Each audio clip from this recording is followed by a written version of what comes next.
आज सूरत शहर में होली पर्व निमित्त संत आसाराम जी बापू आश्रम के अंदर काफ़ी भारी संख्या में भक्तों की भीड़ आई थी।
प्रतिवर्ष होली का उत्सव यहाँ पर मनाया जाता रहा है। गुरुदेव के सानिध्य में वर्षों से ये उत्सव यहाँ पर शिविर के रूप में मनाया जाता है। होली यही संदेश देती है कि अधर्म की जो है हानि होती है और धर्म की विजय होती है। और उसी के प्रतीक रूप में प्रहलाद जी को जब होलिका माता की गोद में अग्नि में बिठाया गया था और प्रहलाद जी धर्म के मार्ग पर चल रहे थे और होलिका अधर्म के मार्ग पर चल रही थी, तो अग्नि में वो जलकर भस्म हो गई, जबकि उनको वरदान था कि वो अग्नि से नहीं जलेंगी। लेकिन प्रहलाद जिन्होंने प्रभु की शरण लेके रखी थी वो हेमखेम बच गए। तो यही हमें संदेश देती है कि धर्म की हमेशा अधर्म पर विजय होती है। देख रहे हैं कि संत आसाराम जी बापू 9 सालों से जोधपुर की जेल के अंदर है। आजीवन कारावास तक की सजा हो गई। रात दिन टीवी चैनलों में चला। आज भी देखा पंडाल भर गया था, लोग बाहर बैठे थे। भक्तों की श्रद्धा नहीं टूट रही है। गुरुदेव के श्री चरणों में किसी की श्रद्धा टूट ही नहीं सकती है, क्योंकि जो सबने उनसे पाया है वो अनमोल है, अलौकिक है और अद्वितीय है।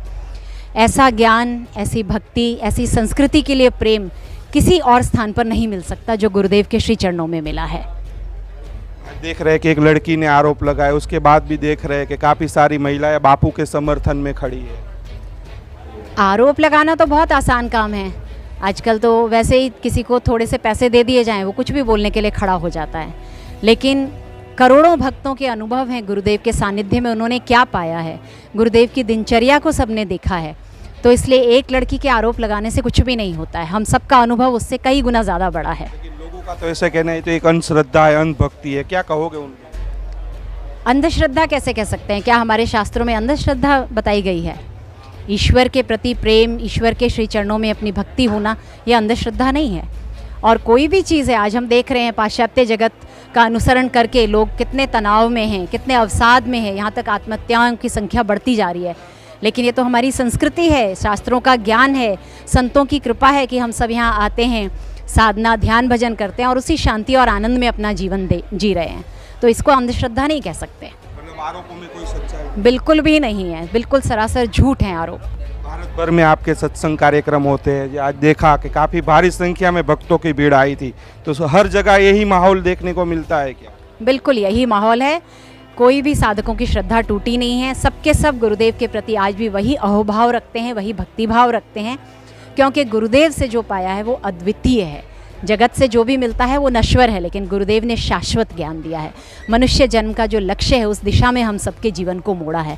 इसलिए उनके ऋण से हम कभी भी और ऋण नहीं हो सकते, हम कभी भी गुरुदेव को नहीं भूल सकते। ये तो सभी लोग जानते हैं कि ये अंतर्राष्ट्रीय षड्यंत्र है, जिसमें बहुत सारी चीज़ें हैं। उसको आप क्रिश्चियन मिशनरीज़ भी कह सकते हो, मल्टीनेशनल कंपनी भी कह सकते हो, क्योंकि गुरुदेव तो खुल करके एक आम आदमी की जो समस्या थी उसका समाधान भी बताते थे। अगर आम आदमी को कहीं नुकसान हो रहा है तो उसके लिए भी अपनी आवाज़ उठाते थे। महिलाओं का जो प्रताड़न हो रहा है उसके लिए गुरुजी ने आवाज़ उठाई। फिर एलोपैथिक दवाइयों के प्रति सावधान किया लोगों को, नशा मुक्ति अभियान चलाया।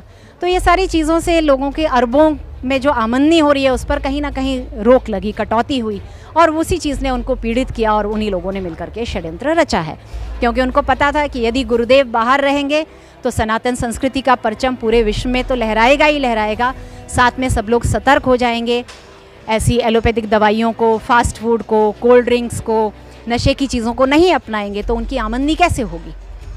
और जहाँ तक क्रिश्चियन मिशनरियों का सवाल है, वहाँ पर भी गुरुदेव ने जिन लोगों ने उन लोगों को क्रिश्चियन बना लिया था, उन्हें घर वापसी करवाई, अपने धर्म में वापस करवाया, और इससे उन लोगों को खतरा हुआ कि अब हमारी जड़ें यहाँ पर नहीं जम पाएंगी, तो इसलिए उन्होंने षड्यंत्र करके गुरुदेव को अंदर करा दिया। तो ये कोई बात नहीं है, बिल्कुल झूठे आरोप लगाए गए हैं, एक षड्यंत्र है। हमारे गुरुदेव निष्कलंक हैं, निर्दोष हैं, परम पवित्र हैं और पाक साफ हैं। बापू पक्का आएंगे। आएंगे, आएंगे और आएंगे। गुरुदेव ने स्वयं कहा था कि शरीर की आयुष्य 150 वर्ष से ज़्यादा रहेगी, तो हमारे गुरुदेव फिर से आने वाले हैं शीघ्र अतिशीघ्र। फिर से वही मेले होंगे सत्संग के, गुरुदेव विराजमान होंगे व्यासपीठ पर, और हम सब उनके श्री चरणों में बैठ करके फिर से सत्संग सुनेंगे। क्यों जरूरी है संत आसाराम जी बापू की रिहाई? उनकी रिहाई इसलिए ज़रूरी है क्योंकि जैसा आप और हम सब जानते हैं कि संत अनेक हैं हमारे देश में भी, लेकिन संत शिरोमणि अगर कोई है तो वो हैं गुरुदेव।